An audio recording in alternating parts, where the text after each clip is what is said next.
Here we are. This is the Global VRAR Association conference discussion about XR and scale. Gentlemen, thank you very much for joining my panel today. We have our co-chair here, David, Hector, and Ricardo. Gentlemen, if you'd be so kind as to just give quickly, a background of yourselves, and then we'll get on to the fun part, the questions. Okay, David, well, let me start. So, co-chair, David Moreno here. Very proud to be here and sharing this panel with you guys. I'm the CMO of Virtualware. We are an XR company with 7 years of expertise, creating custom XR content. And recently, we created an XR platform. We are working with great customers, and I'm great to be here, just sharing our insights on how you can bring XR to scale. All right, I think that I can go next. My name is Heitor Bravi. I'm originally from Brazil, working here in Barcelona for PICO Interactive. I am the commercial director for Southern European region, North Africa, and Latin America. It's a pleasure to be here to share these insights on the XR industry and also on scalability. Okay, my name is Ricardo Moreno. I'm the business vice president for GE Hitachi. GE Hitachi is the family of the company that is dealing with nuclear industry. So basically, I'm the responsible for all the business in the European region. Okay. In addition to that, 3 years ago, in one of my visit to one of the conferences, I discovered the virtual reality, and this impressed to me too much. So I decided to put an effort into my company to be able to add this capability our portfolio of solutions, and a travel that started by 2018 with just a simple fuel movement simulator concept right now has been expanded, and we are using virtual reality for a lot of different things in our day-to-day activities. Excellent. So as you can see, we have a great set of panelists today. So let's get started. Here's the first question. What do you guys see is sort of the main limitations in regards to XR and scale? We'll have Ricardo start. Okay. For me, I would say that the main limitations actually are a combination of technology and mindset. Why technology and mindset? Because, if you look to technology, sometimes when you are trying to reach a certain level of solution, could be compromised by the cost, okay? Because you need to do sometimes very complicated structures that when you are translating to cost are very expensive, okay? And from a mindset point of view, this is a pretty new technology. I'm not going to talk about the Gauss campaign and about early adopters, because I think that the audience is going to be very familiar with this kind of things, okay? But this is a big challenge from a mindset point of view, because sometimes it's not easy to demonstrate the value of concepts like virtual reality, augmented reality, or extended reality to people that, was living completely out of this era and was, not so familiar with this kind of concepts or other like digitalization, etc. Okay. Adding to Ricardo's insights, I would say that initially when virtual reality was presented to the general public, people got this very original idea without taking into account that technology has evolved a lot. So from the very first mobile adapters to where we are now, it's important also to be able to present it for the general audience, but also for enterprises, in order for them to be able to perceive the value that and the quality of the experiences that we have today. I would add in regards of, go Ricardo, go ahead.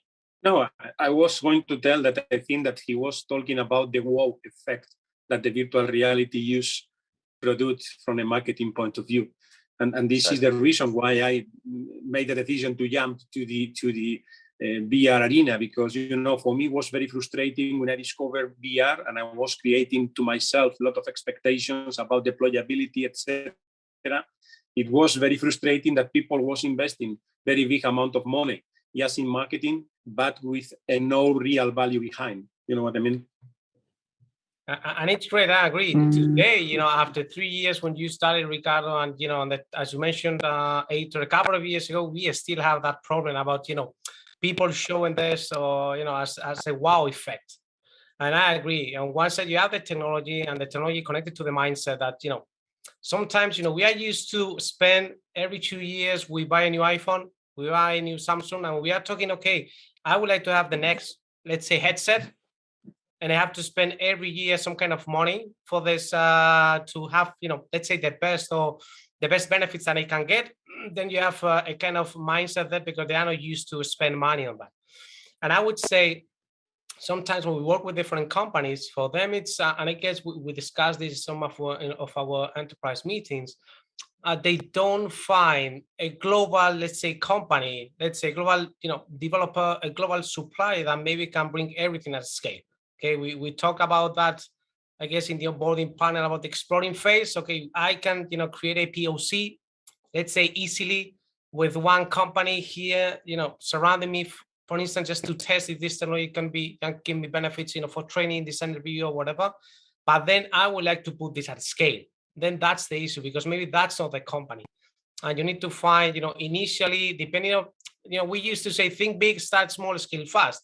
So I think if this is my goal, the way to scale fast is not only about, try and see if this solution is going to be proper to me, but also to find the proper partner initially, because then if you have the proper partner and the great, proof of concept and everything goes smooth, then you have, a lot done to scale XR in the future.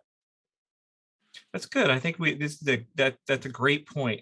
And we'll move to the next question then, which you already started on, which is the idea of what are some strategies that you would recommend to your stakeholders, your clients, when considering risks and the idea of, for enterprise, obviously, to scale the project up, right? Because we all kind of can agree we're past exploration, we're past POC. Hector, I'm sure you can give us good light in regards to proper scale for enterprise as it relates to the wearable. What do you think? Yes, I think that well, I can tell from PICO Interactive's perspective that we do offer the possibility for our customers to try our headsets in advance before buying them, so they can actually try before they buy. So in this sense, it's how we kind of tackle this kind of problem. So it's you can make it accessible, you can make it available for general audience to try it, to perceive the value that you have on it, and then of course working closely with the entire ecosystem. So we're talking about the software developers, we're talking about the content producers as well, by offering this platform where they are able to upload their content, they are able to create and to present for their customers with a more meaningful experience for them to perceive the value of the tool. Dave or Ricardo? You touched a point about the onboarding side. I think we had discussion about this, Mark. Because and in this area, I mean, you can sell your service. This is the best. Okay, this is the best, and this is the cost. Okay, but initially, companies that are starting to in this world, because I guess and I can talk about different companies we are working with Ricardo here. These are the early adopters, and they are like leading this in the application in the industries. But most of the companies are not. And how we can help them, give them the possibility of onboarding, a device, a platform, a solution before they can buy it, because that's the only way actually even so they can see the value. I agree with Hector. That's the only way to see the value in your platform or your solution or whatever, because, right now, although maybe it's not too much money, but as we mentioned before, the mindset is not, this is totally new. I don't want to spend a lot initially. So, put me things simple, easier, and if I see the value, don't worry about the money, let's say that way between commas, because I will have the possibility of implementing that in my company. Cool. It's funny. It's funny to listen to you talking about risk, because you can imagine that in the nuclear industry, risk is something very important for us.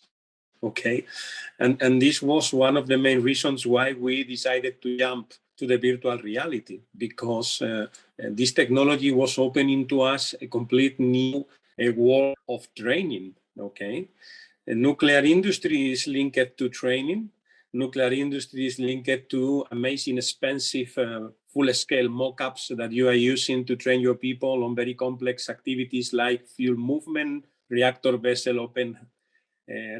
head open and close, and other very complex activities, right? But in the meanwhile, these physical mock-ups are limiting a lot the way you train your people, because you can train on efficiency, you can train on replicating your processes and procedures, but you cannot train on proficiency. You cannot train on contingencies. You cannot train on the fail, because at the end of the day, you are risking the physical integrity of your amazing, expensive physical mock-ups. So for us, virtual reality opened a complete new set of options from a training point of view. We are able to train people about how to provide a response, an efficient response in real time on a contingency. We are able to put people in front of very stressful situations that at the end of the day are going to make our people more efficient on site, okay? From an entry point of view, what I will say after more or less 3 years dealing not only with my organization, not only with Hitachi, but also with all the GE families and also with other customers, because we are trying to commercialize virtual reality solutions tailored or bespoke to the nuclear industry by ourselves. What I will say is that sometimes you can spend hours, days, weeks, months of effort trying to communicate, trying to explain, trying to do different things. For me, the entry point is always much more easy if you put to the guy directly into the virtual reality experience, and is the guy the one, let's say, creating his own view of the value, okay? For me, it's the clear way to avoid these people feeling like you are just trying to sell a bluff. You know what I mean? Because as soon as he is, immersed in a refuel floor or immersed in wherever, he's able to build his own value figure, and you don't need to speak anymore. Immediately, he's the one coming to you asking about, hey, is this possible to do this? Can we apply this to this other problem? What do you think that could happen if we go to this area and we use this for this purpose? This is my personal experience, okay? And now I would add that actually, I think we talked about this, I don't know if it was yesterday, but sometimes you have users that had that experience a couple of years ago. And then it was like quite bad, because the technology wasn't ready as it is today. And then in that onboarding part, as Ricardo is saying, sometimes it's more complicated than others. And even, in that industry, once I have, the mindset with, I haven't tried this technology before, and I'm going to put this and do this, it's quite, sometimes it's difficult. And then you can have those people that try the first versions of these XR technologies, and then they have that opinion that say, I didn't like it. It was like, oh, I didn't like it at all. Maybe, and things have changed. So that's why, now, you have to try new things. You have to try them, even, new headset, new things. This is not like in the past. We were studying, I think we are mature enough also as in devices and platform to, have that possibility of giving, easy access and easy onboarding and having good reactions. I guess that Ricardo's team is getting. Cool. So just to kind of summarize what I'm hearing based on the question, right? The overarching sort of strategy or recommendation I'm hearing is, right, due to the nature of XR, the big number one rule is always, you can't show them in 2D. It's something where you really need to get the technology in their hands. They need to have that direct user experience. So that's excellent. So in regards to the culture, right? Because now we're also talking about the aspect of, we have leaders that had a bad experience with the Daydream, with the cardboard, right? So how would you guys describe, with sort of the developments happening in the enterprise field and getting these things to scale up, what are some sort of strategies or recommendations you would present to the stakeholders when they're now looking at scaling these projects up, but they're going to start thinking, oh, well, this is going to be another daydream, or cardboard experience, and my customers are going to get sick. What sort of strategies or what sort of angles would you play with, getting the buy-in or helping to ease the concerns about risk when scaling up those types of projects?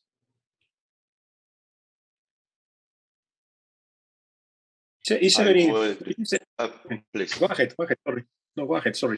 No, I would say that regarding culture in a general sense, despite not everyone in a company knowing about the VR technology, everyone does understand the value of the ROI of a project, right? So what is your baseline? What are you working with in order to transmit knowledge throughout your company? And what are the possibilities that VR offers you?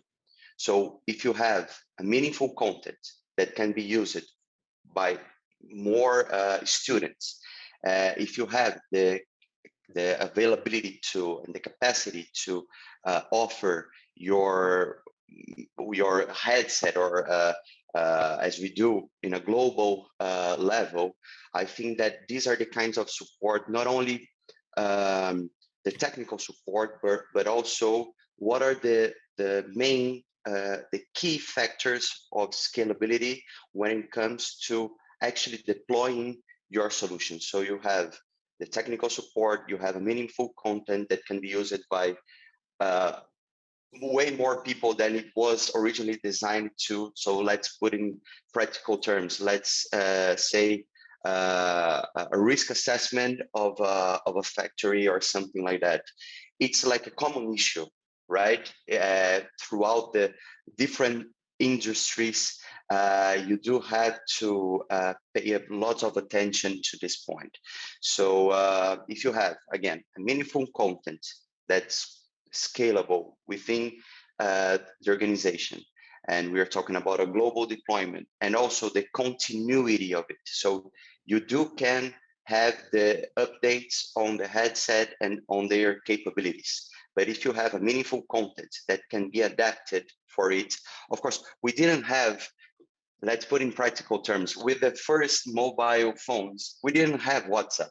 And now WhatsApp, it's something that it's a tool that you can use, we do use on a daily basis, not only WhatsApp, but also WeChat and other communication platforms. So, but it wasn't available earlier back in the day when you had those huge mobile phones. So again, providing a platform which is adaptable enough to receive these updates, not only on content, but also on the possibilities that it offers, I think that would be one of the main drives for adopting it, and to present it for companies or for the stakeholders of the company to ensure them, oh, so this is our base scenario, this is how we can deploy it using VR. So what are the cost benefits? What is the ROI language that we are talking here? And also, of course, the tangibles and the intangibles, right? Of course, there's a cost part of it. So it's an investment that you're doing, but also it's about the time that you are saving of your students, because it's a way more efficient way of transmitting knowledge, and all of the perks that we already know that VR can offer. David or Ricardo? For me, it was very interesting what my colleague was presenting, okay? But for me, it's much more a kind of team effort, okay? I agree with him that it's complex and need to have engaged different parts of organizations, etc. But for me, it's a team effort. Why I'm telling this? Because the technology by itself is just technology. Okay, so in order to be able to make a difference when compared, for example, with your competitors, what you need to do is be able to assign a very exclusive value to this technology. And you are not going to be able to do it without knowledge. So this is why I'm telling that this is a team effort, okay? You need to have the technology, but you need to have the knowledge. You need to have the ability to be able to close the loop of value, okay? And once you have created the value, cost is not going to be never, ever a concern. Because at the end of the day, when anybody is recognizing the value, the return of investment is very easy to find. We must not forget that exists a lot of different industries that just with simple cost of quality will cover, I don't know, many headsets, how many VR computers, and how many VR installations. Let me put you some examples. Hospital. What happened with anybody in a hospital is having a failure with a patient and is creating any damage and need to pay millions on compensations. So how many installations you will be able to put together based on virtual reality with millions, okay?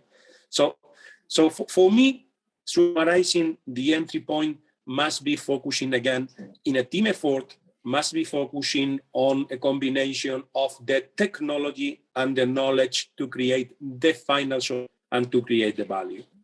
And once the value is recognized, the way is simple. The escalation is simple and the risk is perceived like something easy to beat. That's my view.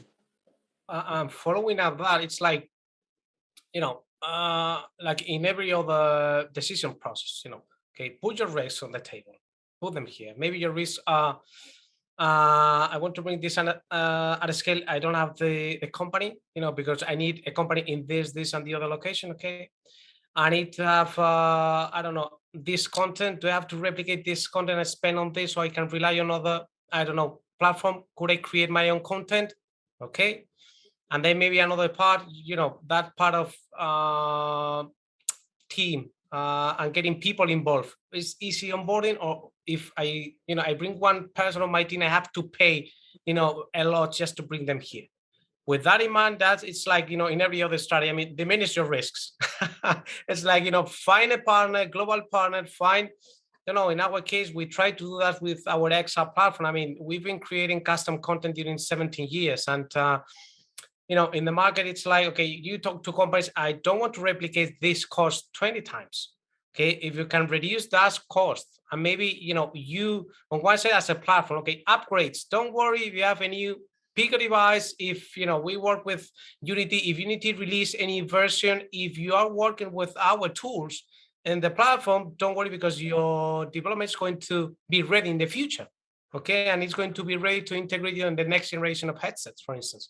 If you talk about onboarding, you can pay a little and start just consuming content as a user that you have in the platform. On the other part, in regards of the creation of content, our idea is just creating and store. So if anybody of the companies we are working with, they would like to share their content, because this is, for instance, we are working with the military industry, and we are creating like a common process for CBRN process.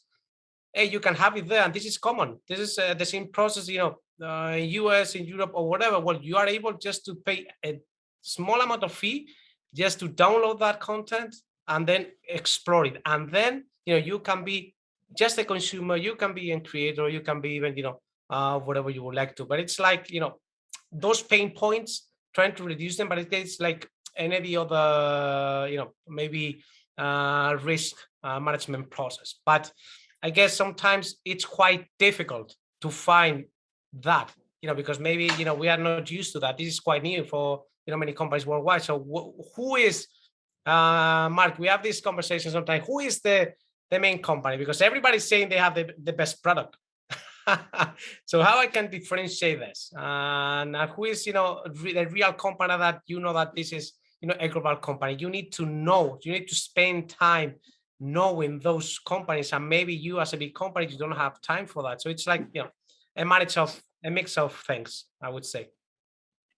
Kind of to summarize then, what I'm hearing that when it comes to sort of these recommended strategies and the way to scale, right? Everyone I'm hearing is, it's, as Ricardo was saying, right? It's about knowing as the business what that problem is and not approaching it from the standpoint of just hardware as Victor would like you to. And from that standpoint, once you know that problem, right, it's really about the beauty of this is to properly scale, right? You can design it right, and the ability to deploy and scale nowadays compared to say 3 years ago, the technology is a lot better and it's a lot easier. And then there we're getting great ROI in regards to getting these things out to scale for enterprise. Does that sound correct? So cool. With that, I think the last question I'm going to ask here is, and this is kind of open, you can say it as you will, is what are in your minds as the panelists, what are sort of the major hurdles or blockers that you still see in the enterprise markets? What sort of things do you wish you could see improve? I can start with the adoption. I mean, I think in this conversation we talk about, mostly everybody knows about these technologies, because they know what a virtual reality is, they know what augmented reality is with, Pokemon Go and whatever. So, the users know, but the users of, on some generations and, techy people, okay? I'm not talking about ages, but techy people, okay? Could be a techy with the edge you have, but, these new generations, they know about this. So the future is there. They're going to demand this kind of technology. But the adoption in the enterprise is still like a blocker, because Ricardo is here. They bet on this technology, they bet on this, and they are leading the market in the nuclear industry, okay? But there are not so many companies that you can really dig in and say, this is more like just marketing stuff. So we don't have that adoption. We are in the early stage on that. And I think, and that's the idea of having these panels with, with real customers like you, Mark, as well with UPS. It's like, I'm investing in this, I'm getting benefits. So this is not about just money, okay? Because, in big companies, in this kind of things, you can spend if you get, if you spend 1 million, you get 40 million, that's a good spend. So it's more about how we can, that I block it, the adoption, mainly the adoption. And then, all the kind of questions that we talk today. Dr. Ricardo? I would say that it's important to identify pioneers and visionaries on this matter, okay? And try to make noise about their business models and how they were able to make this work, okay? References are something very common in the world and in the business. So everyone is trying to replicate what the other is doing, and it's been so successful. And we have a lot of recent technological references in the last 10 or 15 years. You have the cellulars, you have the cellulars with the camera, you have a lot of different models to be imitated. So what I will say is that we need to work to spread the virtual reality culture in the society and to make more noise about the benefits and improve the knowledge that the people is having on these very special things. After 4 years working on this, I have developed my own, let's say, matrix of questions to understand when anybody is coming to you to offer something that is having value or is not having value, okay? It's very funny when you have anybody contacting you because he was creating the super digital solution about anything, okay? I used to make the first question, hey, okay, perfect, you have the super digital solution, and are you using it? And it's a surprise when they are replying to you, no. So if you have the super digital solution for whatever, and you are not using it, how the hell do you want to sell it to me? So again, it's important to, make noise. It's not easy to get early adopters. It's not easy to get people with the vision to use the virtual reality. But as soon as you find one of them, promote him. Give him the opportunity to get visibility. Put this model in the media in order to permit to others to learn about it, okay? And be transparent. For me, this is the key to be able to get the virtual reality exponentially growing in the next years. The value is there. For me, it's clear. Nobody can discuss the value. It's just a question of combine, again, the technology with the knowledge in order to be able to create bespoke solutions for different industries different business, etc. That's my view. To viabilize adoption, right? Just like David was telling, once we have inside the enterprises people that already knows about it and already acknowledge the value of the platform, of the experience, of the VR experience, it gets way more easy. Before working for PICO, back in my days in Brazil, I used to offer some solutions as well for industries, for trainment, etc. And I always like it to start by putting everyone on the same page, telling them that it's not only the hardware, it's not only the software, it's not only the content, but a complete solution. It's hardware, software, content, and support, right? So when you make it clear for an enterprise that they do need to have all of these engines working together to actually deliver value, then I think that it turns out to be easier. So when we're talking about major deployments, of course, it's interesting if you can assess having an MDM, a mobile deployment management system, in order to help you to manage all of the devices that you have. So when we're talking about scalability, we need to also have this in mind, right? And I think that the major roadblock is to have everyone at the same page. So the stakeholder that already knows the value of it, and also from Ricardo's previous insight about the teamwork, of course, having your internal sellers, let's say, let's put in these terms, in the enterprise side and the customer side, that will carry on that flag, and present to everyone, so here, there's value here. And to be able to calculate this amount of value and to, of course, to project manage it in order to deliver this value accordingly, I think that nowadays it's a major roadblock that I can see. Interesting. So just to highlight quick, right? Ricardo, the great point you're saying is we're still experiencing the lack of communication across the whole team, right? And it's the aspect of, as Hector, you're kind of identifying, is in enterprise, you have to have that internal owner, that internal stakeholder to really drive it. Being an external firm, supplying the service is one thing, but in the end, right, to properly scale, you need a knowledgeable stakeholder to understand where the technology is for XR. Excellent. Excellent. Is there anything else you gentlemen want to add to our previous points in case there was something that came up, or anything else? I would like to say, just following Ricardo's conversation, that what we are trying to do in the enterprise committee, because this is our enterprise committee panel. We try to give voice, and that's why we are having this conversation, to leaders, so we can actually, our mission, that we don't have it written down, right, Mark, but in our ideas, like, okay, in the enterprise committee of the VRARA associations, to give voice so we can move this forward, so we can give best practices, lesson learned, and everything. And that's a good point. That's why today we are having Hector. Actually, yesterday we have him in the enterprise meeting, and actually Ricardo as well, because they are trying to push everything forward with, I can say, Mark as well in the UPS, and also as the co-chair of the VRARA association. I would say actually that my final statement would be, EXA is a thing. EXA is real and EXA is now. I mean, if you are listening to us and you don't understand anything, you need to try. And if you understand something, you need to scale it up. If you know about what we are talking, it's because you know the benefits of these technologies in your business. Find the person, find the partner, find your solution, and starting, think big, start small, and scale fast. That would be the idea. And one size does not fit all.